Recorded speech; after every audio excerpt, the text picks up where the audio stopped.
Hello, everybody. This is Keyframes Forgotten, a show where we talk about anime from the past that you maybe haven't thought about in a while, or indeed, perhaps not at all. My name is Jane Michelle Alman, And I am Julian Maurman. and today we are taking a look at And Yet the Town Moves, also called. Can you read the Japanese title for me, Julian? それでも街は回っている. More commonly known, I think, as just Soremachi in Mm-hmm. both domestically and abroad. And this was my first pick for our watch list.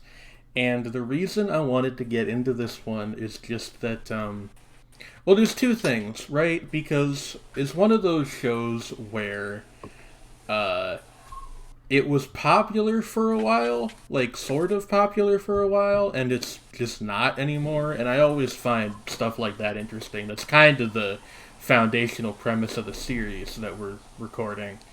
Mm-hmm. Um, and the other thing is, I think if people know about this from like a studio history point of view, they know it as the show that like the last TV series that Shaft made before they made Madoka Magica. Yep, it is like right in the. It is at the. It ends right at I think the 8th of December 2010, and only a couple months later was the first episode of Madoka Magica. Mm-hmm. Completely changes the landscape with Shaft. Yeah, um, Like, bam. and I neither of us are Japanese, so we can't necessarily speak as far as domestically, but over here in the United States, very quickly changes Shaft from like kind of a cult studio that were mostly Mm-hmm. known for quirky comedies, of which this is one, and then also Bakemonogatari, to Which, like yeah. a very big going concern. Like it's hard to overstate how popular Madoka was. Um, so I'm gonna give you the floor for a second here because I've been talking for most of the couple minutes we've been going so far. It just right away for anybody who hasn't seen it, yes or no, would you recommend people watch this? Oh, absolutely. Um, Mm-hmm. I wouldn't necessarily say it is a show that will change your life, Mm-hmm. but if you are somebody who enjoys comedy, which is neither too broad nor too inside, but Mm-hmm. like a certain amount of like drollness and strangeness mixed in with like genuine laugh out loud sort of comedy, Yeah. and especially if you like puns, you know, There are a there are lot some of puns in the show. there are a There's lot of puns in the show, but not it's not so saturated with Japanese inside baseball pun stuff like yeah, say Sayonara Zetsubo Sensei, which is another like maybe the most famous thing that Shaft had done up to that point other than the Monogatari series at that yeah, point. yeah, probably. That show is also much darker than this. Yes, this is a This pretty lighthearted show for the most yeah. part, but we'll get to Oh that. yeah, yeah. Um, We'll get into where it gets a little more serious, but for the yes. most part, it's like even when it's being like really sardonic, Mm-hmm. it's still like it has a certain optimism and verve to it. It's very Yeah, refreshing. there was, and this was a comment made about the manga. But the manga actually won an award a couple years ago, and I wish I had written the name of the award down because it's escaping me at the moment. But the Mm. judge who awarded the the commendation said it had a. Mm-hmm. I'm quoting the translation of what he said directly. A narrative heliotropism, which is a Oh, very huh. flowery, literally flowery way of saying like it's cheerful. Yeah, it is a very it is a show with bounce to it, but it's also grounded. Like the Yeah. character writing is rarely so exaggerated that it becomes, Hmm. like it is it has, pretentious as it sounds to say this, is like, even when it dips out of realism, it has verisimilitude. It Yeah, feels real. yeah. I one of the things I really liked about this series, and I think this is true for a lot of the people who have seen it and remember it fondly. Hotori, who is the main character, and Mm-hmm. if you're watching the upload on YouTube, you'll see her on the left here, the character with the dark brown hair. She's the main character, and she's not completely out of type with this kind of show because a lot of these series have like kind of a screwball character. Um, but she's something about like the way she's written. It's got a Mm-hmm. sort of subtleness to it that makes her feel more like an Yeah, actual teenager than a lot of these characters usually yeah. do. She is like, honestly, I really love her as a character. She's great. Yeah, yeah, she's It's really just freaking funny.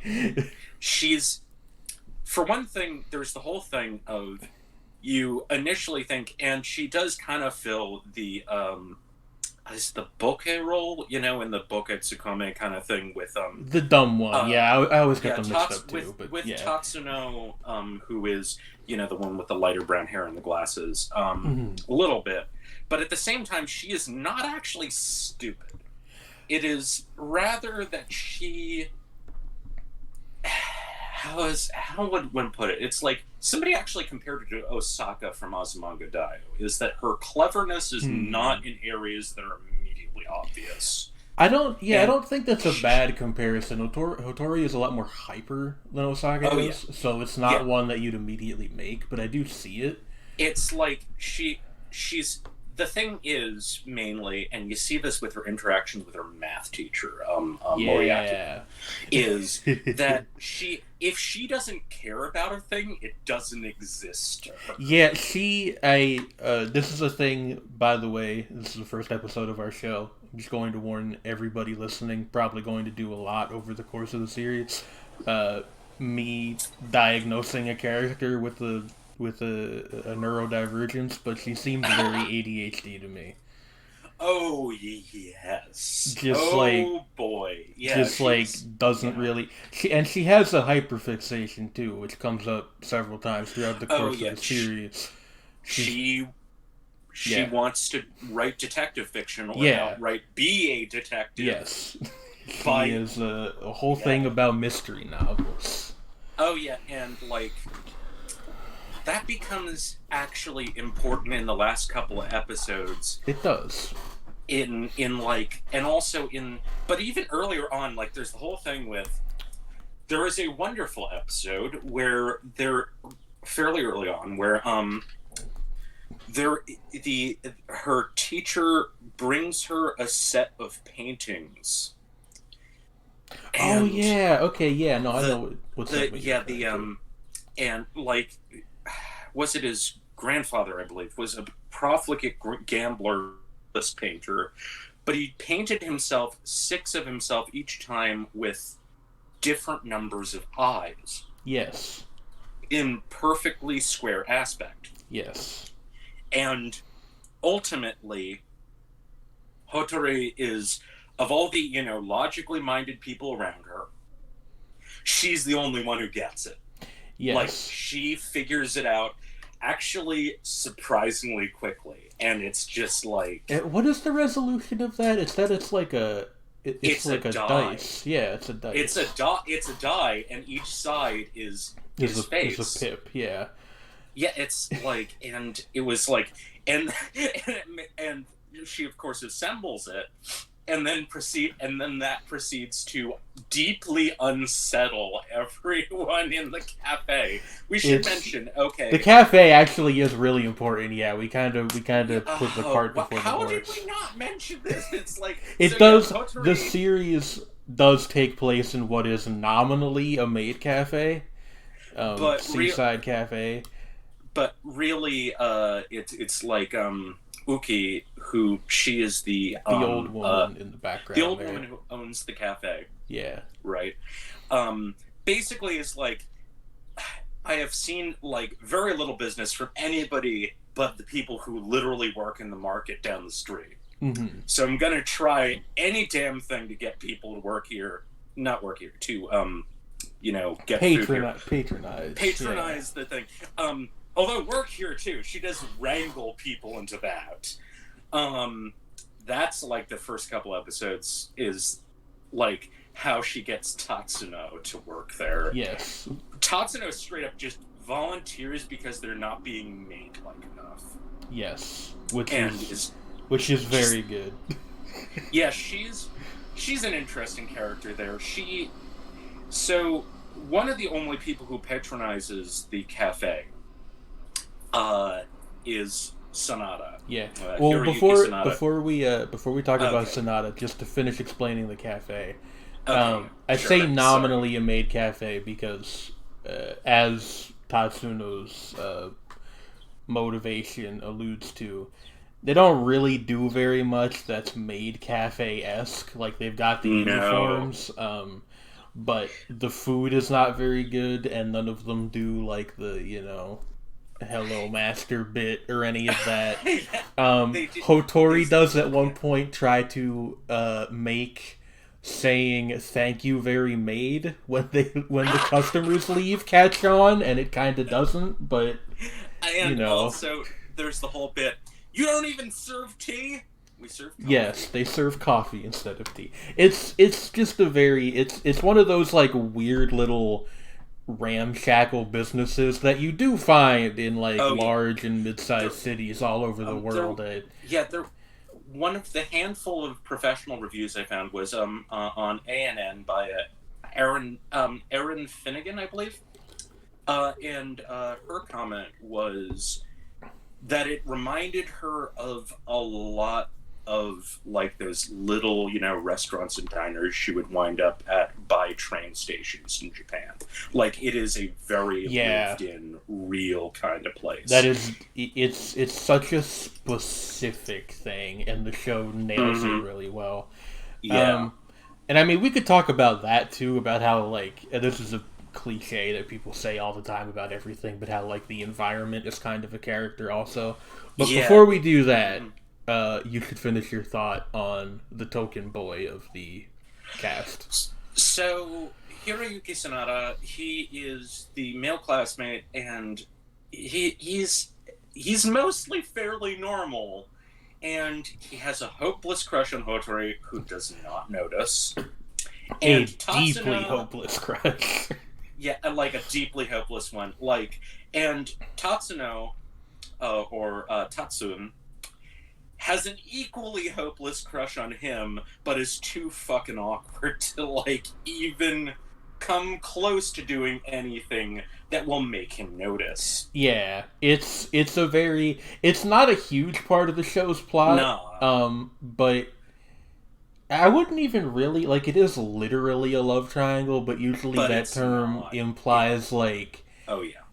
That it will be resolved somehow, and also that there's, like, stakes in it. Whereas this just feels very much like a thing actual teenagers do, which is harbor crushes on people they barely know and never talk about it.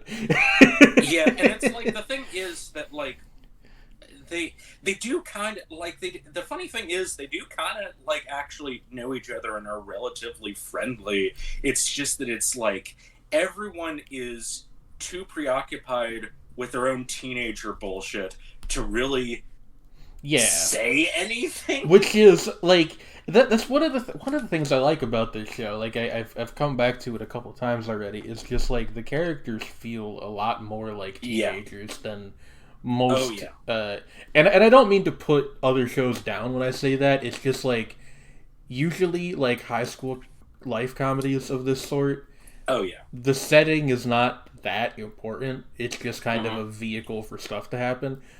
Whereas in this one, it feels like that was really considered as part of the just the whole setup. Like they all feel very real in a way, even when they're being absurd. Yeah, like, and it's true even of, like, the more out there or exaggerated characters to some degree, and also, like, the many many side characters. Like, there's the whole thing of, like, the three older guys who all work at the market, who are always in there. And they're dumbasses, but, like, in a way that's, like, not, like, it's likable. Like, it is the three market himbos, as I mentally refer to them as. You're absolutely right. And then, like, you got Moriaki, the teacher, who he so desperately wants to get through to Hotori. Yeah. Like, and it makes him so angry. You do feel a little bad for the guy. Because, I do. Yeah, like the teacher's worth explaining from the top. He's Hotori's math teacher, and just the basic gist of their interaction is that Hotori is a bad math student, as many people of that age who, have various things going on developmentally are. And he desperately wants to make her good at math, but he just can't do it. Because, like, the way their brains operate is just too different.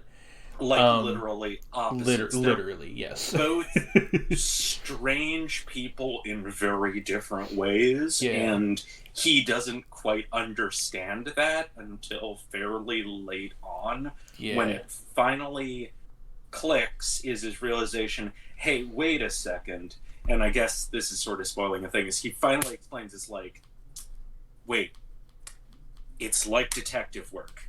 And that's how he explains it. Yeah. And it doesn't make her immediately good. It doesn't make her immediately good. Yeah. But it doesn't put her on the road to it. If I can jump on that, it's technically a spoiler for near the very end of the series, but the way he eventually kind of gets through to her is like he presents math problems as being similar to detective work, where the number, like the answer, is the culprit.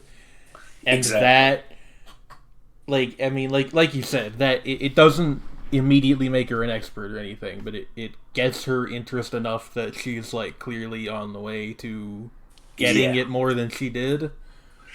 Like, she's invested now, at the very least. Even though her first response when seeing a fairly complex algebra equation is, this mystery cannot be solved. And he's just, like, crushed. It's a very good scene. I mean, if you can't tell, like, both of us really like this show a lot. Yeah. So it is again worth restating if you haven't seen the series and are just looking for your recommendation. Yes, no, you should watch this. Yes, it's a good time. And then you've also got, like, there's the whole thing with, like, there's Shizuka, who is the local, what is it called? She has kind of a pawn shop where she sells weird curiosities. Yeah, Shizuka is one of my favorite characters, and she is only in, I think, 3 or 4 episodes. She's not in very many. She's in the background of a couple, I think. But she gets focused on only, like, a few. Yes. And she is a twisted person and is really funny. Shizuka is an archetype of character I really like, which is like the mysterious shopkeeper lady. Oh yeah. The thing is that Shizuka is in a comedy series, so the mysterious shop it's a pawn shop where it's just all, like, random old junk. And she, like, in the episode she's introduced in, because she and Hotori are related somehow. I was never totally clear on, like, what the exact relationship is. But, like, Hotori visits her shop. Cousins, I think. Yeah, they're like cousins, the details don't matter. They're related somehow. Hotori visits her shop, and she's got, like, a tribal mask from Africa that she just has. She's a very odd character, and I like her a lot. One of the very few things that I would like to see improved on in the shows. I would have wished for a few more episodes with Shizuka in like a more central role. Yeah. Also, she's important in the one of the strangest. The Rainbow Cookies arc. Okay, so we should talk about the setting of the show. Weird it gets. Yeah, yes. Like so how wild this shit gets. We haven't even talked about Kon yet. We haven't talked about. We should do that first, and then we'll get back to it. Who are like both really good. Takaru is less important, but Kon is Takaru. Yeah, Takaru is the younger brother. Takaru is Hotori's younger brother, who is also a fun character. And is important to one of my favorite episodes of the show. Probably my favorite episode of the show. We might be thinking of this. We might be thinking of the same one, but yeah, we should talk about Kon first because Kon is actually like the third of the main trio. Yeah, the blonde character. Yes. She shows up in the episode, which literally translated is the cat boy, because Hotori, upon meeting Kon, believes that she is a boy and finds her trying to get her cat, who is a Manx, I think, and Hotori is convinced that the tail has been lopped off. It's a whole thing. And also, Kon initially is like a really mysterious character because she just kind of shows up, and Hotori is like, not only is like, you go to my school, you're a year above me? Yeah, it's very, like, again, like, it's an interaction I could imagine actually happening, which is what I like about it. Kon is probably actually, like, even though you'd think it would be Tatsune, Kon is probably the most normal of the three of them. Oh, yeah. She's, like, she lives alone, which is a little, weird, I guess, but, she's, like, responsible and stuff. Yeah. Yeah, she is the most together person of any of them. Like, that's kind of, like, the issue is, like, it's like, she has an awareness of that things are kind of silly nonsense. Yeah. And, although at one point, in one of the funnier scenes, in having to treat Kon, Tatsune and Hotori. Oh, the one where she's like got a really bad fever. Yeah, okay. Where she has a really bad fever. Not only does Hotori manage to wake her up, because in her attention deficit strangeness, she picks up Kon's bass guitar, also gets called back to later, and also makes the ending make more sense later down the line. Mm-hmm. But on top of that, Kon accidentally calls one of them mommy, and then flips the fuck out in horror and tries to murder them with a heavy piece of bric-a-brac.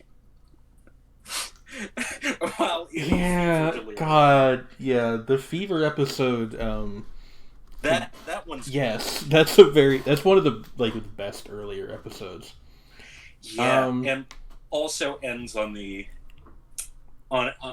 riff on an old wives' tale, which is a real tish kind of moment. Yeah, there's a couple of those, but like there is a reveling in just in the show of like that even. Like, there's a lot of very clever comedy, but also, like, like... Yeah, just, like, ribbing you with the elbow, like, Not in an annoying way, but, like, it's a good time. Also, incidentally, Tatsuno and Haruwe, who is... She is a side character who shows up a couple of times, has very large teeth. Yeah, she is not in this picture. Haruwe is interesting because they, like, originally sort of present her as the third member of the trio, and then Kon shows up and she just kind of rotates out and becomes more of a side character from then on. Yeah, like, she's not unimportant. She She's does. not. No. She's like, but she's more like one of the people who's kind of in their group, if that Yes. kind of makes sense. Like, she is one of their friends who there's a whole thing which is great, which is there's a bit where Tatsuno and Harebara are just like, turns out they were serious ping pong rivals. Oh yes, when they were in middle the school. ping pong like sports mini arc is very good.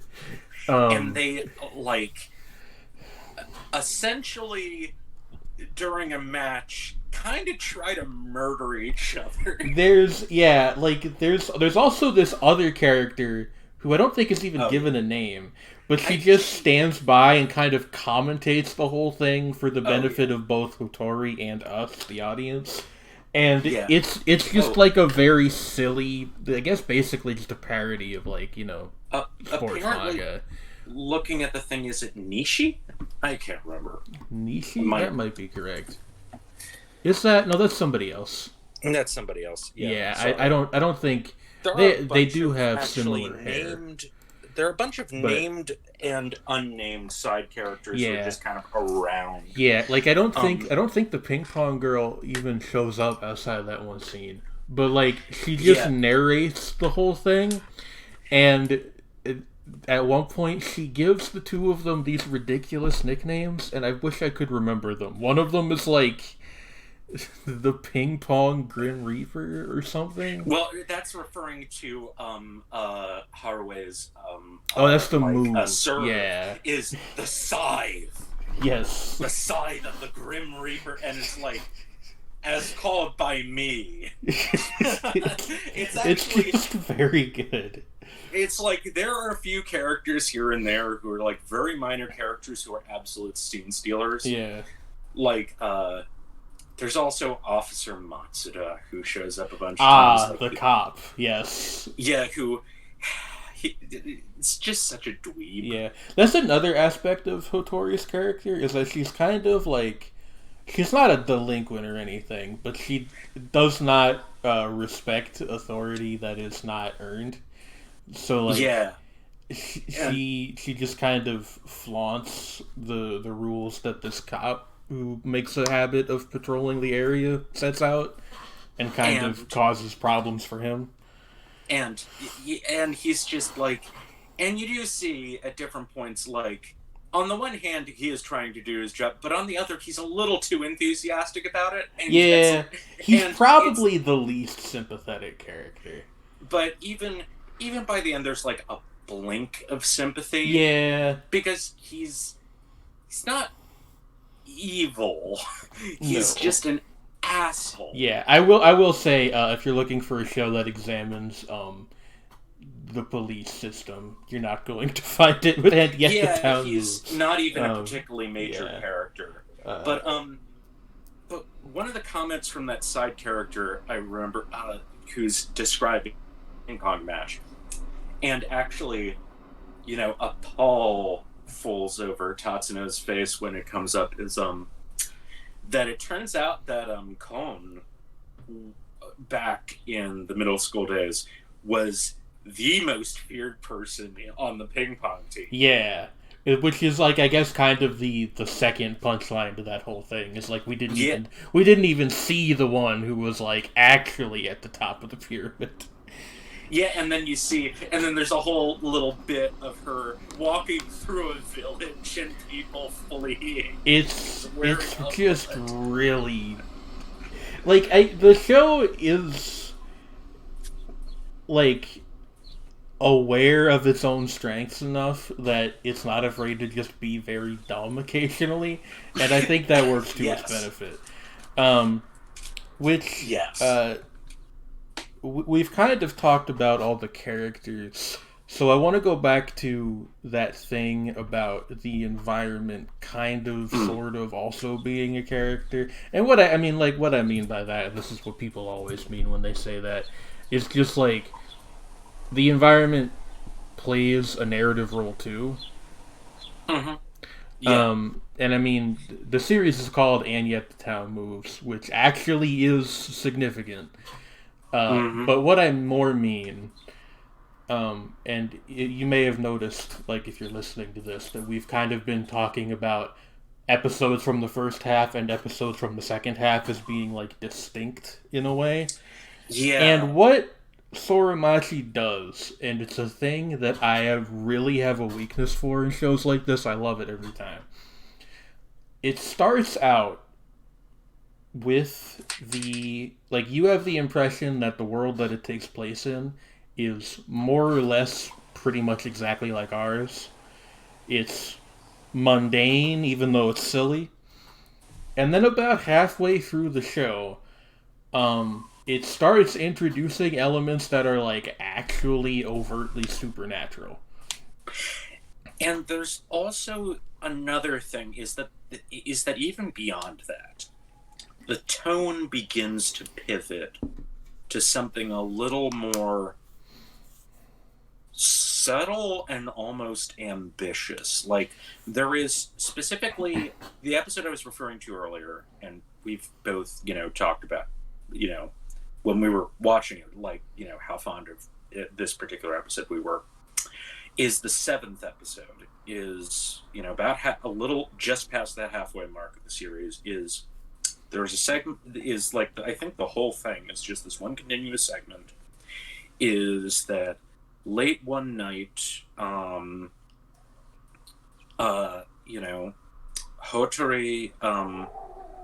winds up, going on a walk out in the middle of the night with her little brother Takaru. Yeah. And they get into all kinds of like weird little hijinks. They they accidentally break Sonata's window. Yeah, I forgot about that part of the episode, but yes, they do. And that's a whole thing. They end up ducking the cop who's at the ramen stand that they were at like a second before, and but and then finally there's a really important scene where while they're in a convenience store, Takaru sees it turn from 11:59 to 12 o'clock, and then it's like, this is the first time that he has ever seen one maid change over to another.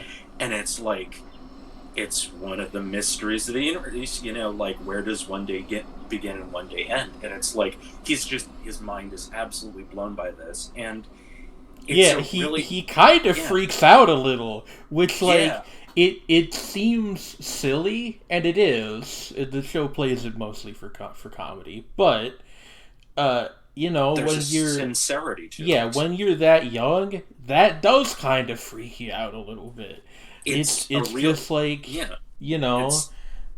there's and this is a word people arguably overuse nowadays, but like there's a real liminality to certain parts of the series where the characters are in these places where they're like not in a what am I trying to say here? Like they're between two things. Like there's the convenience store where midnight takes over, and they're between the 2 days. In an earlier episode, a little bit before that, there's a sequence where Hotori and Sonata, is that his name? The boy. Yeah. They end up inadvertently, well, half inadvertently, it's complicated, skipping school and ending up like outside of town, and they're like just kind of outside. They just kind of hang out on this hill where it's it's still a town, but they're in like an unfamiliar place. And the show's very best moments, in my opinion, are the ones where it eases up on the comedy just a little bit, and it's like, hey, the world is like fucking weird. Like that's kind of the whole point, but like it's an interesting point. I like that about it. And even with like even with one of the it's like with the episode where the flu is going around, which involves the, the moment where Cohen finally acts, breaks character a little, but in a consistent way. It's like, don't you dare let anyone know I called you mom. Yeah, I mean, But like, even that. is in that episode. There's also the whole thing at the end of, which is, it is obviously played for humor, is of Hotori wandering around and everyone's sick and it's just really quiet, which Yeah. unfortunately becomes really ominous in modern times. Yeah, like I rewatched that because the first time I saw this series, that it was only about a year ago, and yeah, I was just trying to get my mind off of things at the time. But now that I've rewatched it more recently, and we're, God willing, near the end of the COVID pandemic, if you're watching this in the future, or listening rather, it made me think actually of this time last year when I had to go run an errand for my roommates, and I took the local light rail up to a place I had never really been to before, and everything was just closed, and there was nobody outside. And it's a weird thing for an anime this lighthearted to make you think of, but it did make me think of that. Because it's like, yeah, sometimes in life you're in these weird spots where it's just like you don't really know where you're at, and stuff happens around you, which is why the show is called "And Yet the Town Moves." Mm-hmm.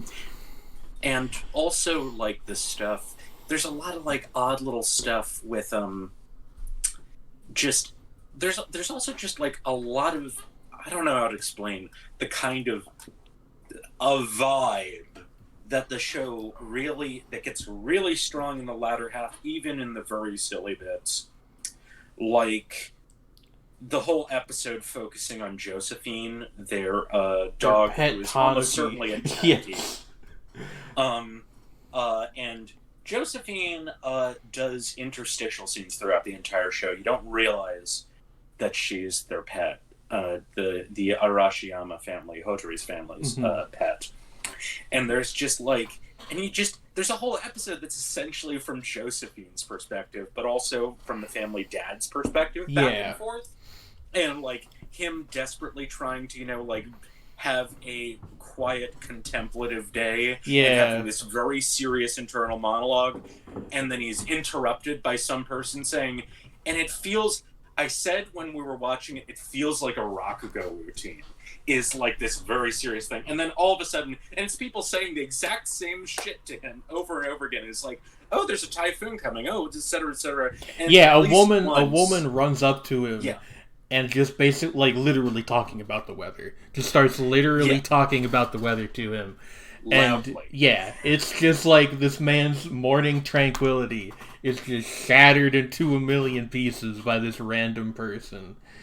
And it happens over and over again. And while he's walking the dog, which is, like, his only consolation in life, and, like, said dog, Tanuki, Josephine, the funny thing is, like, when you flip to like Josephine's perspective, she's just so happy, and also like but she also kind of thinks about how, like, okay, I think I understand the hierarchy of this household, and then lists and it's the mother, the siblings, her, and then the guy below him. It's really funny. All the way at the bottom. And that's one example. Another one, and going back to the supernatural stuff that I mentioned a bit ago, the show's weirdest episode is probably, would you agree it's the one about rainbow cookies? That's one of the weirdest. It's definitely at least up there. The weirdest scenario is probably the one with the holes. The the alien. Okay, we'll talk about that too. The aliens. That's a whole fucking weird. But I want to talk about the rainbow cookies. But the cookies. Because that's the one episode that actually stars Shizuka, basically. The pawn shop lady.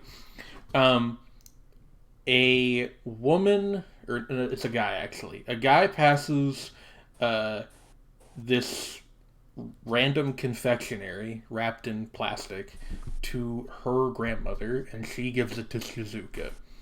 I thought it was her grandfather, rather. Or maybe, yeah. Yeah, Same idea. Gives it to Shizuka. She eats it, and she's like, wow, this is really delicious. She looks on the back of the package, and she doesn't recognize the name of the bakery.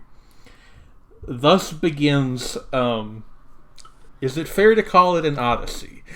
Yes. And it gets weirder and weirder as it goes on. But the very beginning of the episode is the important part, is a man who we do not recognize walks into a bakery that has not been doing well, and the woman says, oh, the colors of these things are, really gaudy and they haven't been selling well. And he's like, I'll take all of them. Yeah. So he is the one that presumably gives Shizuka's grandparent the cookie. Yeah. She spends the whole episode trying to find this bakery. She goes on a road trip to another town. There's this bizarre sequence where she's staying overnight at an inn, and I don't even know how to describe that. Can you make an attempt? She has a dream that the proprietor of the inn, that she leads her to a back door into an alley, into a town that isn't there. Yeah. And that this is the town. And it's in the same place as the other town. And she's like, I finally found it. And then she wakes up. Yeah, it's legitimately almost kind of creepy. Which is it's haunting is a better word, but it's not a show that you would expect out of, or a tone rather, you would expect out of a show about a maid cafe, but it does that. And the punchline, such as it is, turns out to be, surprise, the guy from the start of the episode was a time traveler who went back in time to give as many people these cookies as he could, and then we see him back in his own time, and he's altered the past by doing this, so that these rainbow cookies are now a widely available snack that everybody eats. Because he loves them that much. Yeah, because he accidentally altered... Because they were able to sell, because he was buying from this minor confectionery place, they are suddenly a thing now because of the fucking butterfly effect. And it's delightful. It's wonderful, but it's just such a strange scenario. Yeah, and it's 40 years later. It's not even a long time later. It's just enough time. It actually rather reminds me of, and this is a very left field reference, at least I think it is. Maybe I'm being pretentious by saying that. It actually kind of reminds me of something that would happen in The Wanderings of Girls Group 7, which is a manga that is kind of built off of just strange oddball premises like that. So if you end up watching this show and you really like that episode, consider checking that manga out also. But I do want to touch on the alien thing too, because that's also a very odd episode. And then I want to talk about the last episode. Well, we should really talk about the last. Is it the episode before last? Is the one with the that one too. Yeah, that one. Oh, so the alien thing, very briefly. Oh yeah. Which there's rarely a narrator in the show, but at the very end there is a little bit of narration that essentially says, you can decide whether or not this actually happened. Yeah, it's one of those things, but the plot of that whole segment is basically just Hotori finds an alien weapon that some aliens left behind, and they fight over it while she's watching, and it's weird. And she accidentally, in trying to defend one of them, who unfortunately also dies. Both of them die. so there's an it's because it happens in a vacant lot. She creates these weird, perfectly circular holes and things that get on the news. Yes. And then she like confesses that this bizarre story to Kon while they're hanging out. And Kon is like, wait a minute, wait. And then it's like shows her a weird little device that just repairs things, which it turns out is another bit of alien technology that just got left there. Fixes that, and then the enemy alien shows up. Yeah, the one that looks far more evil of the two of them.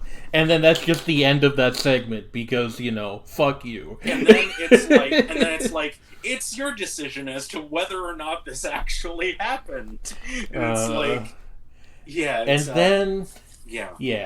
like so. Now we gotta talk about ghosts. Those are the episodes that are weird in mostly a funny way. Now let's get to the sad weird. The man who is that episode actually. There are two moments in this show that I am not good at crying, but I came really close. I fucking sobbed for the last episode. I actually kind of thought you heard me when we were in the voice call, and I had seen it already. So it's like. But we're getting ahead of ourselves. So in the second last episode, focuses on an old man who we have not prior seen. It eventually becomes clear that this old man is a ghost. And specifically, he is Uki's, who is, remember, the old woman who runs the maid cafe, is her late husband. And he... Like, we don't ever really get a thorough explanation of it, but when he was supposed to go up to heaven, it just didn't work for some reason. Like, he was dropped by the angels, literally is what happened. So now he just kind of hangs out in the city by himself, occasionally talking to animals, and just sort of vibing. Like... Yeah. It's a very, like... This is a weird thing to say, but it feels like a short story. Do you know what I mean by that? Yeah, it is much more... Yeah, and then... The one that's the knife twist is... Yes, so... Uki... Yeah, go on. Uki keeps a shrine in, her apartment. Yes. Dedicated to him. And then... When she falls asleep and she talks to him in his sleep, and she's the only person who hears him. Yeah. And they... For just like that 1 second. Very loving way. Yeah, it's... That hurt. Yeah. A lot. And here's the thing. Those two characters, Uki and the old man, who I don't think is ever actually given a name, but Uki's late husband. That episode, that segment, mostly occurs in isolation. Like, the other characters do make appearances, but they're not important to it. Mm-hmm. The episode after that is the last episode of the series. And... Oh, yeah. That's when shit gets wild. Yeah, I don't know how... It didn't already get wild with the aliens. Yeah, no, like, it's not even to say that it gets wild. It's like it gets, heavy. It foregrounds the contemplative subtext of the rest of the series, I guess is what I would say. Like, how do we want to describe this? I'm kind of struggling a little bit. So, the first part of the episode is, like, your standard... Hotori has done a thing that she thought was very clever, which was very stupid. Yes. And it was clever, but not for what she was... She takes a pen, which she thinks, this is a nice pen, but you know what would be nicer? If I combined it with a magnifying glass, which is a great idea, but that pen is like a couple $1,000. Several $1,000 pen, yes. which she got from her Yeah. uncle. So Who, like that part of the yeah. episode is fairly typical for the series. It's lighthearted. Mm-hmm. It's funny. There's like a little aside where she imagines a novel that she's gonna write and submit to a writing contest, and she'll win the prize money so she can fix the pen to replace Jello the pen. Island. Jello Island murder mystery. Um, but that's only the first like She 8 gets the minutes of the rejection episode. letter. Let's Yeah, not be surprised that got rejected. I'm so sorry, yeah. Hotori, but She gets no. the rejection letter.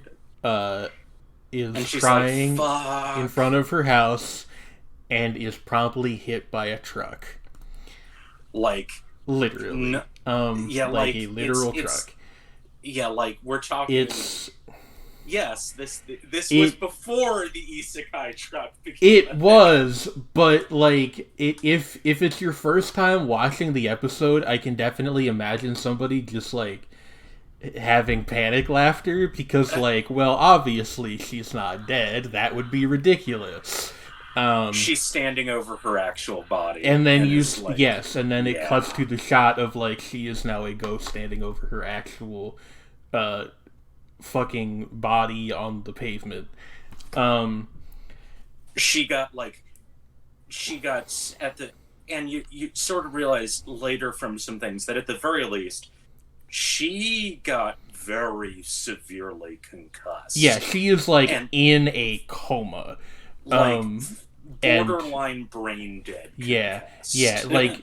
like the what happens is that she goes to the afterlife, and the remainder of the episode is two things. It cuts between Hotori in heaven, which is like very Kind funny in spite of itself. I guess you could call it dark humor. it's a she lands in the Janklands, Yes, frankly. basically, like she first of all she briefly ends up in the wrong afterlife because she's Hotori, and there's a very very funny scene where she pisses off Anubis, so that's really good. Yeah, like Anubis Um, is like yeah, like she gets into a bickering bout with Anubis about the feather of truth, and it's like, how do you expect it to be lighter than a fucking feather? It's like just she flips out, and then there's a guy behind her. It's like, no, you need to go to the yeah, Japanese hall. you're in the wrong And he place. and he and he gets so angry he loses the feather. It's yeah, and then so there's that happening, and there there's this whole bit about like, oh, you know, surprise, the Japanese afterlife is just as bureaucratic as the Japanese before life. That's not a term, but it is now. Yeah, Um, but it's that's that's the funny part. But then they keep cutting back to Earth, and everybody, like all these characters that you've grown attached to over the course of the series, are grieving because this little girl has been hit by a truck and is now probably going to die in the hospital. and it is yeah. Even and there's a doctor who like literally says that. Um, it Yeah, like it's a she's not gonna lot. wake up. It is not the sort of it's not the sort of thing you expect a series like this to pull. Um, Yeah, Were it not for how the episode ends, I don't know what I would think of it, but we'll get to that. yeah. So and it's Um, also like Hotori sees this by like using one of those. It's initially kind of a humorous thing. Is like, hey, what if I can like look at people through this like one of those sort of like almost Coney Island viewer things. yeah, like that you used You to know, look at landmarks from far yeah. away. Puts in some coins and then looks in and proceeds to see like Haruwe and Tatsun arguing, and like just breaking the fuck down while Yeah, Cone is just dead like silent. her Little friends are breaking down. Her siblings are like yeah, Takaru is yeah, trying not to start sobbing while yeah. her littlest sister Yukiko is just bawling her eyes out.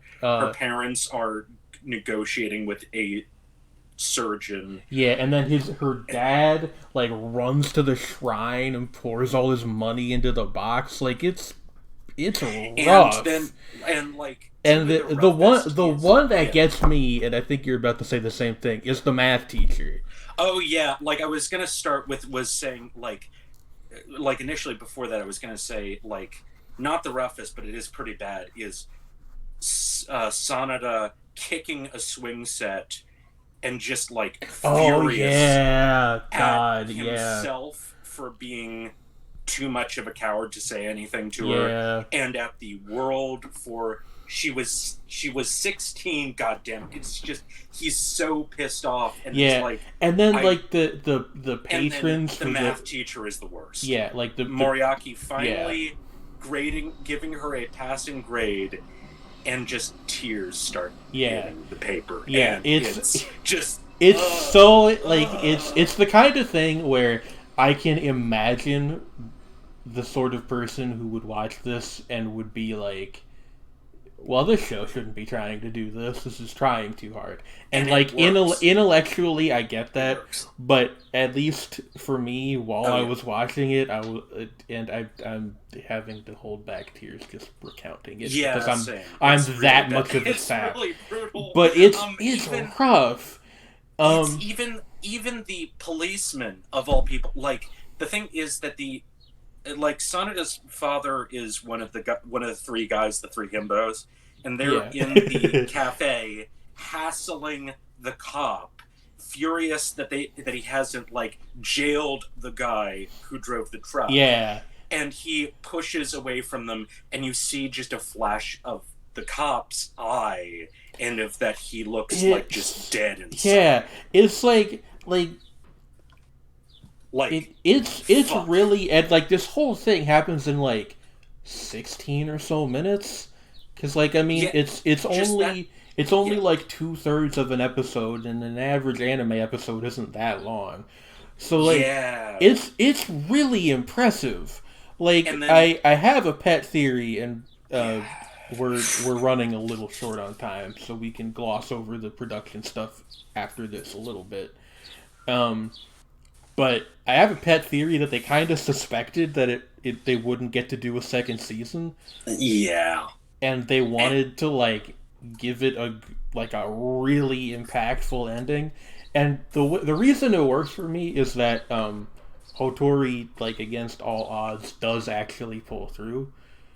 yeah. Yeah, she like is okay at the end of the episode, and But like she is the thing that is almost most harrowing with it is after the stuff, and it is like the last two are Moriaki and Sanada that she sees. She turns away, and she's just like, "Well, I can be okay with this. I can, she's just yeah, like it's like coping, and she yeah, starts sobbing, like just but repressing it. So she's still yeah, smiling, but she's crying, and it's it's rough. it, It is like genuinely a masterful finale. Like and then they just and then she gets called back by the bureaucrats. And it's like, yeah, yeah, okay, which is you like didn't, the punchline, and as much as there is one in an episode that is that heavy, yeah. is And then like it's like, oh, and then she says to the guy who's been guiding her around, oh, and it's kind of funny. It's like that he's guiding it. It's real. What's really dark with that is he says, like she says, "I'll visit your grave," and it's like, well, you won't remember it. But I that you appreciate the were up thought. here, yeah, And and also he mentions in passing earlier that the cherubs picking people up. My son works as one of those, and yeah, you like realize, oh Jesus, shit, dude. he did they. It's like, Like there's a million and it's possible explanations for that, and none of them are good. yeah, So like one of them being like no, the we don't need to oh, go let's into it. not get But into it. There's yeah, especially in Japanese culture, yeah. I mean, there are explanations for that which are not happy yeah. I beyond mean, the usual. yeah. It's just it's bad. But I mean, like It's all that aside, but it's yeah, that's it's a really great finale to the series, and like yeah. I And also there's a little joke at the very end, which we'll leave for people to find. Yeah, we don't need to spoil that. But that one's really... Yeah. It's one of the few, like, actual proper jokes in that episode's latter half. Yeah. And it's really good. Yeah. But, yeah, that's Andy at the Town Moves, which is, Yeah. It's a really good show. Like, I was surprised, from what I understand it, like, and we can get into, like, the reception stuff now and a tiny bit of the production, although we're already going over our hour. But, I don't know. Like... Life's short, let's talk about anime. But, like, the perception I have is that the people who remember this show remember it fondly, but not like, not like, you know, one of the best of its era or anything. And maybe it's not, but like, I don't know. Like, it's so, for my money, of similar shows that I've seen, it's it's like in this category, it's one of the best, I think. I really do think that. Yeah, like, I think it is solely due to, like, that it really, like, that it gradually gets into its groove over time is, like, the only reason that I'm not saying, like, that it is really, really high up there. But it is, especially, like, of the pre-Madoka Shaft comedies, excluding, like, the really weird outliers like Bakemonogatari, because trying to count that's not a comedy. That's Monogatari's genre is itself, but that's a conversation for another day. Like itself. So, like, other than Monogatari, which is shaped like itself, of that sort of period of stuff like Arakawa Under the Bridge, there is stuff that we're going to get to, like Natsu no Arashi, also known as Summer Storm, which comes up a lot in the early discussions of this. Yeah. It seems like this one, I would say, of the ones that I have seen a decent amount of, this one is probably my favorite. Yeah. Like, I wasn't even talking specifically just Shaft shows, because I actually haven't seen too much of their filmography on the whole.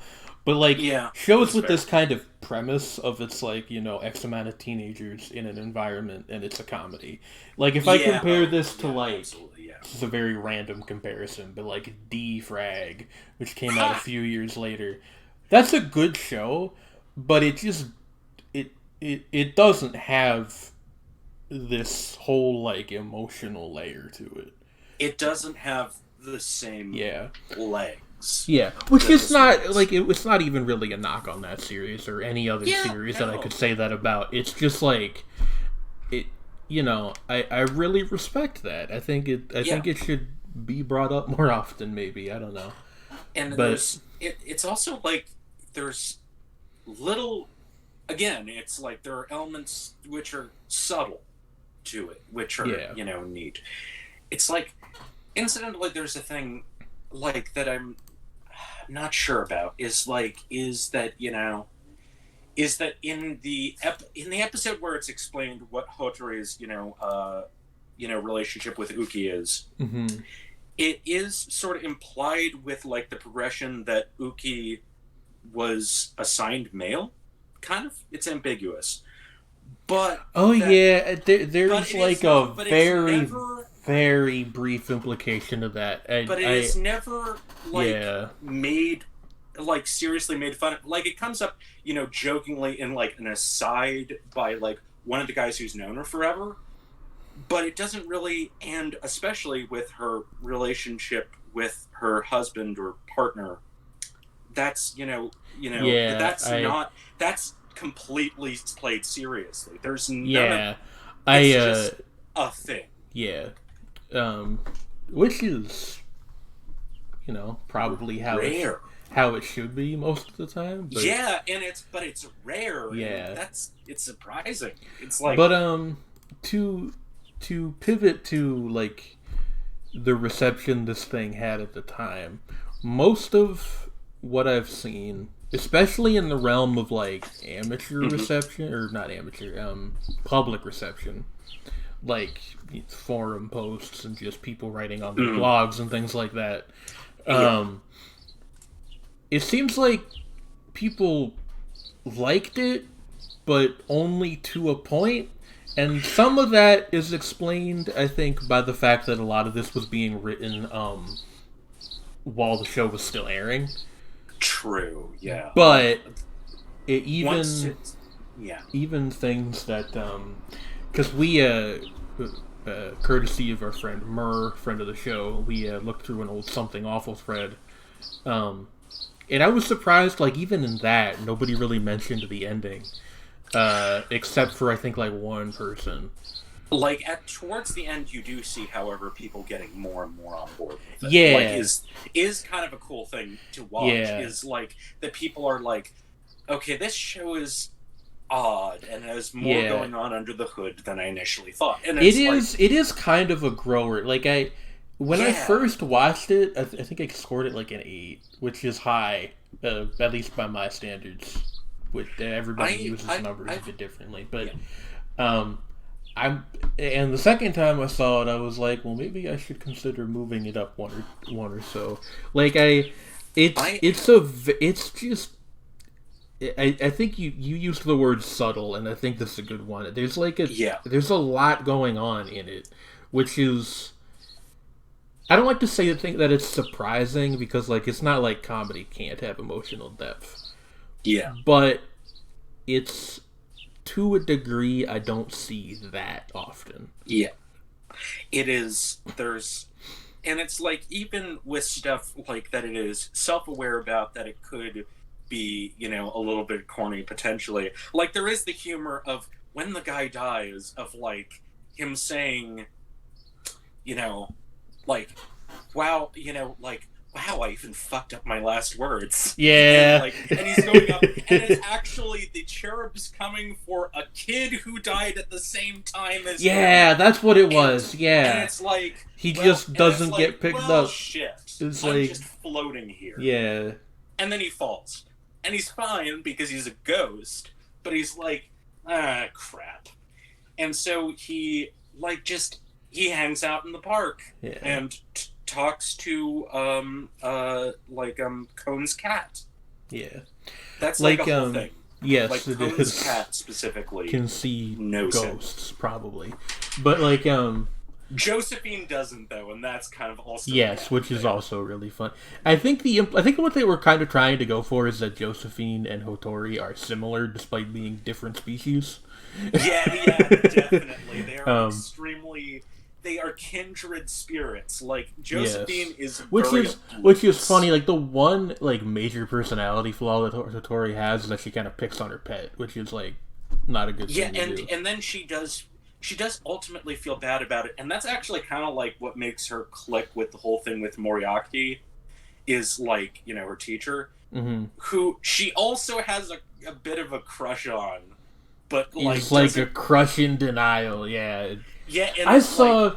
I hate to put people on blast, especially like random commenters on a forum 10 years ago. I saw somebody call her a tsundere, and I'm like, "What are you talking about?" No, I mean, there is that joke about Tatsun, who it's in her nickname, about her being kind of tsundere. But even then, it's like she says in Tatsun says in the closing song, which again is contextualized by the band episode. Yeah. Which is very funny. Which we didn't even talk about. We didn't talk about that one. That we'll save that for you guys. Watch the band episode. Yeah, the band episode is hysterical. That's BAND, not BANNED. As far as I know, the show was not censored by the Japanese government at any point. Although, real talk, I think that Hotori could easily get herself banned from at least one forum for just being herself. Possibly. But yeah, I mean, and she plays the accordion, which is body strength. Yeah. Damn. But I don't. It's just a really I do have to admit that there is a part of me that on a meta level is worried because we're putting out our first episode and it's just us talking about how much we like some decently received comedy that most people seem to think is kind of middling from like 10 years ago. But I don't know. Maybe to be fair, actually, it is worth noting that, as I said, of that there were people who were actually pretty yes. on board, very on board with it. Like yeah. To be fair, yes. Actually, it's funny. The guy who I sort of took over from after he kind of left them anime reviews, Aiden Foote, was reviewed this one back in the day, and his sort of thing was that he rated it as 4 out of 5. Which is pretty dang good, yes. But he said, I would have for my personal taste, I'd give it a 5. I just think that sometimes it falters in its humor because it's too ambitious. It's one of those things, and that kind of came up a couple times in the reviews of it I saw. Yeah. It's one of those things that I understand why somebody would think. But I disagree personally. Yeah, like I think it works like much more often than it doesn't. Yeah, and then also the other thing is Aaron Finnegan's review was very positive. That was when the DVD came out. Yeah. She was saying that she hoped that it would get a second season. That comes up a lot. The depression of it not getting a second season. That did not happen. There is a diehard fan base. There is. I want to give a shout out to a person who it is not entirely unlikely is listening to this episode. The person who runs I think it's at Daily Soremachi is the Twitter account. Pardon my typing sounds. That is a fan account that still posts on the regular. And they are, some people, and this is, it is at Daily Soremachi, I was right. Some people get really attached to specific anime and are just ride or die for it for like the rest of their lives, and I honestly think that's super admirable. If you find something that resonates with you that much, then honestly, good for you. It's complete sincerity. Yes. And I think we're going to see that here and there with some of these shows. Granted, there will be shows which the reason why they disappeared is because they were straight mid. Yeah, I mean, we'll give a little sneak preview about what we're going to be covering next month on the show at the very end here. Yeah, but before that, a brief little thing. Was first maybe a discussion a little bit on the production side before we talk about why this got buried. Yeah, okay. You had a comment you wanted to make on the production end of things. Go right ahead. So this is directed by so the thing about Shaft after a certain point, when they really started making shows, they did not become more than say a support studio until the late 90s, early 2000s, at which point there appeared a man by the name of Akiyuki Shinbo, who Akiyuki Shinbo is an interesting guy because he, with stuff that he's very closely associated with, and even with stuff which we'll get to it,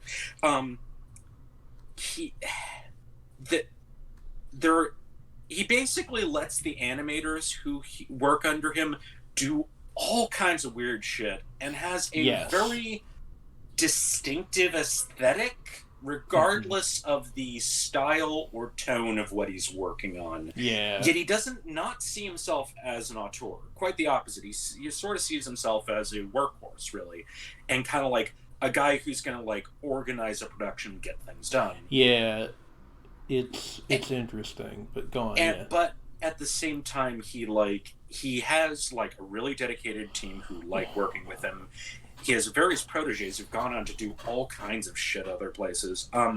He took up residence at Shaft in the early 2000s after Le Portrait de Petite Cosette, I believe, which is a very strange show.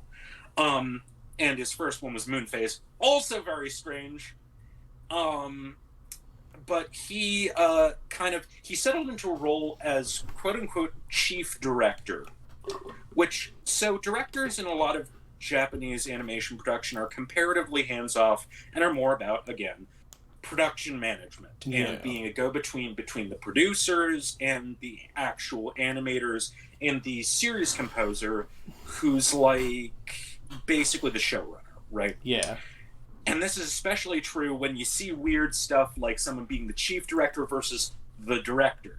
And that gets very confusing with Shimbo, because he'll often have a director under him who really has more of a fingerprint. Yeah, this is like this has style. been. I know. I've briefly spoken to some people who've done like a lot of writing about this specific topic, and it apparently gets kind of complicated figuring out specifically who did what. Yeah, but, and there's the famous article by, I think, Finn, which is, Aki Shimbo is dead, talking about that the Shaft House style superseding really Shimbo's directorial identity per se, because he's sort of operating like that's kind of his thing, is that he has people working for him who all do their own kind of thing, and he helps make it all into a cohesive whole. And that's sort of his.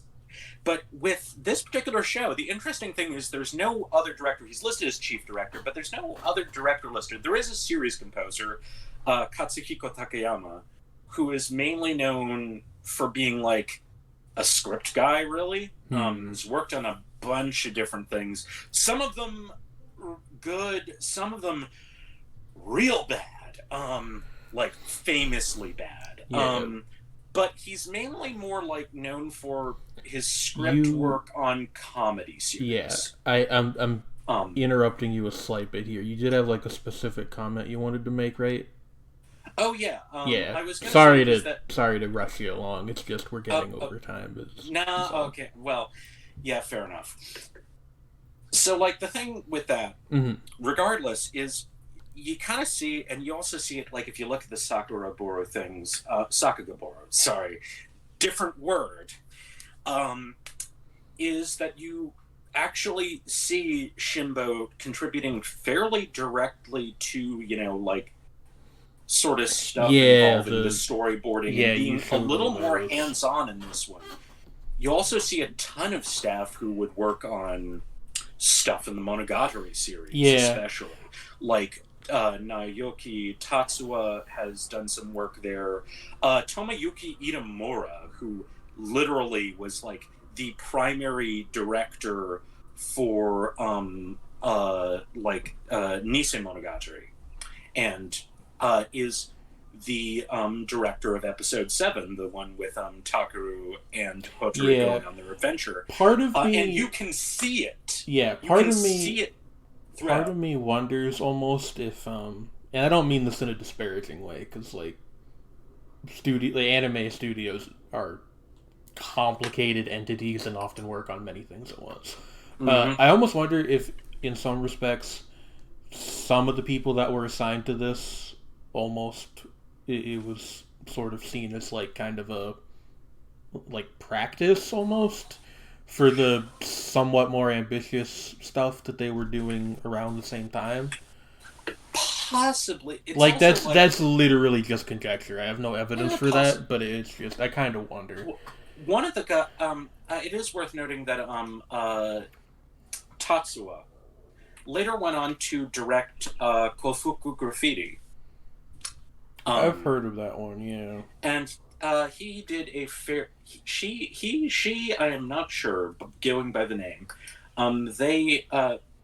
their work is on like a bunch of episodes here, like the first 2, the 8th, and the 12th. And you also, an interesting one, and one of the funnier ones, is the OP is done by a guy who is really well known, but no, like kind of infamous, is Yasuomi Umetsu. Oh yeah, you mentioned this to me at one point. Oh boy, this is a weird one.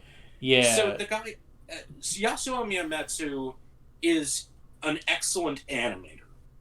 But as a director, he's infamous for doing Kite and other violent hentai. That's like his thing. Yeah, It's real weird. it is one of those things where it's like how does person X end up on Project Y? But you know, but you see, he does often like just drop in to do like OP work. yeah. You know, And I mean, the opening, the the OP animation of this is real good. So yeah, and you can evidently he was the right man for the job this time. Yeah, you can tell that it is his work if you are familiar with like his other OP and ED work, or like the stuff that he's done key animation for, like that very fluid motion, like solid line work.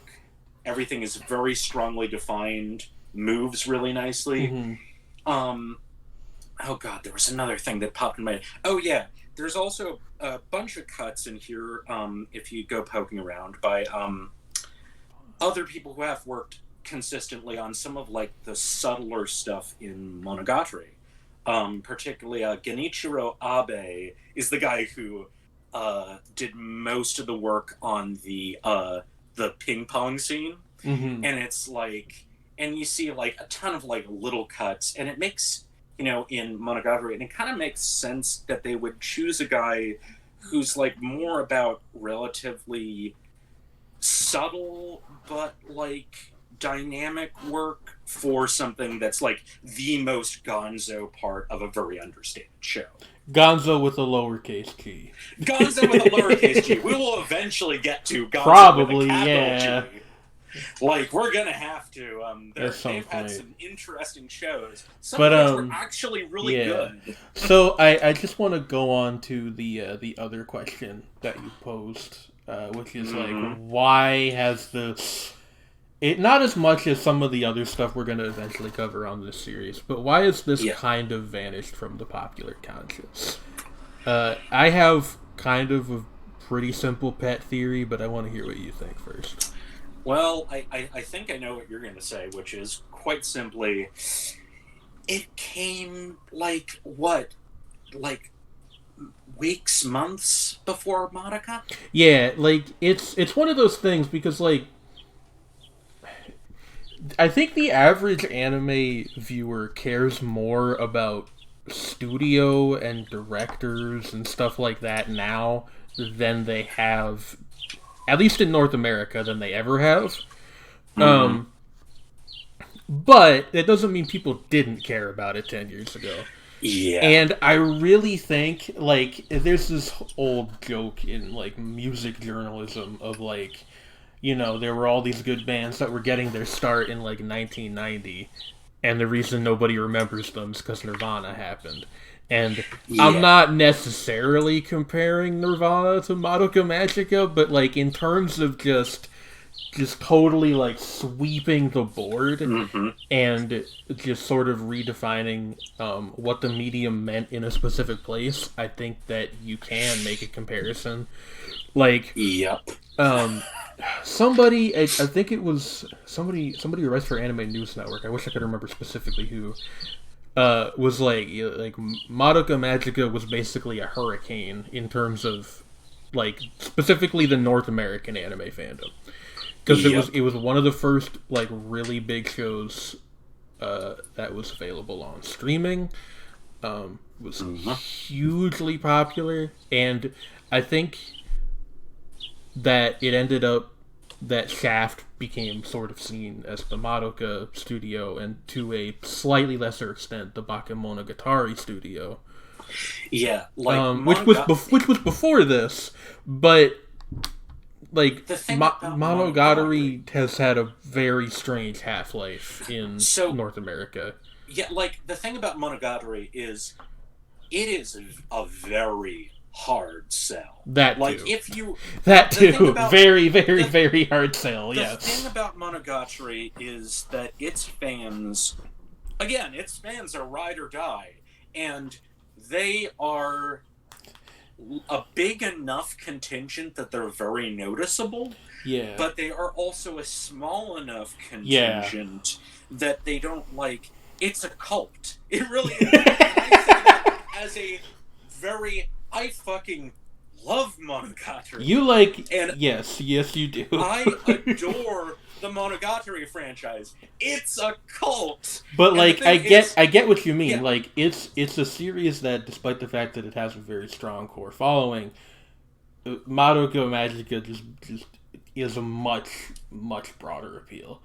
And I really think that that's honestly the main reason. Like, I know it might seem like those two things are not really competing, and they're not directly, because one's a comedy, one's a pretty serious like drama. Mm-hmm. But it does change the way people think about a studio as like an entity that produces artwork. Like, I really think that, and just, like, the natural passage of time.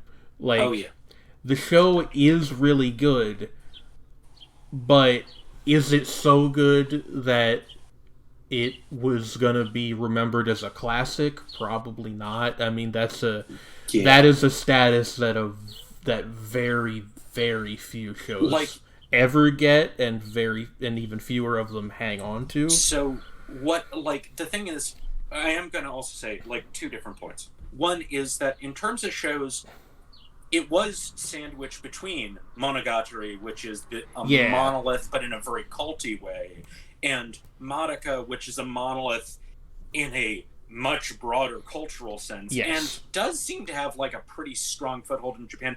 Actually, I think Monogatari might have a broader footprint in Japan, but not as much. I honestly, I'm not sure. But, like, either way, it's just, go on. But I was going to say another sort of thing is, the most comparable thing to me is something like, again, Sayonara Zetsubo Sensei a few years earlier, which, like, the thing about Zetsubo Sensei, though, is that show kept going on, and it has, like, such a distinctive, bizarre vibe to it. Like, it's a less accessible show, but it's a show that you can just keep doing. Yeah. I almost think, in part, the problem that Soremachi has, and it's not a problem with the show, it's a problem with, like, how the show relates to just the broader, like otakudom, is that it's not weird enough. Like, it's too accessible to be, like, sort of a Monogatari style, like, cult series, or also, like, Zetsubo Sensei also has one of those, just not quite as big of one. And it's also not so accessible that it's like, oh, everybody, like, Nichijou around the same time. Like, everybody knows Nichijou. Yeah, it is trapped between a rock and a hard place. Yeah, which is a very particular way. Yeah, it's just kind of a circumstantial thing. Yeah, it's like, the thing is, it's like, and it's, like, it's like, it's a show which has all this charm to it, but it is a small show. Yeah, it's a show that has a distinctly small feeling to it, and even with a larger cast, it's oddly intimate. Like, even in the most gonzo, strange, oddball little episodes. Yeah, like, and even directorial is strange. Like, the second episode gets really strange visually in a lot of ways. That's the infamous sexual harassment one, which, hotori is, just in short, is like hotori's, like, scheme to, try to sue somebody. Oh, which God, I forgot about that. Nowhere. No, it did. It goes nowhere. Just her being hotori. Goofy. But, like... But that one has some wild angles, partly because it was storyboarded by, again, the Nisei Monogatari guy. For as experimental as it gets, it's still of a very grounded series about very normal people who are just kind of weird. Yeah, like, it's got a quality problem to have, which is that the very things that make it good are the reasons that it's not, like, more of a presence. Which I mean, not everything can be a classic with the capital C. So maybe that's fine. Like, I really think that, whether you want to use the cliche, like, oh, the hidden gem is up to you, but I really think it's just a very good show that more people should watch. There was, to the credit of just the broader anime community, I think about a year ago, there was like a rewatch of this that the anime subreddit hosted, and most people seem to like it. So Neat. maybe it's having a bit of a resurgence, and if so, for once, our anime is a force for good. Look, I give that subreddit a lot of garbage, but there's occasionally something cool come out of there. It has its moments, yeah. It's very up and down, like any large otaku community in North America. I'm not going to be too cruel because, again, they got some people to watch a show that's actually really good. Yeah. Yeah, if you're still listening to this an hour and a half in, so much for my scheme for all of our episodes being an hour max. I knew it wasn't going to happen. Yeah, I to talk about the next one. Yeah, I feel like an hour and a half is still a good length. Anyway, it's a good length. That's too inside baseball. We can't be talking about the podcast itself yet. We can be as meta as we want. God damn it. But if you got to go on.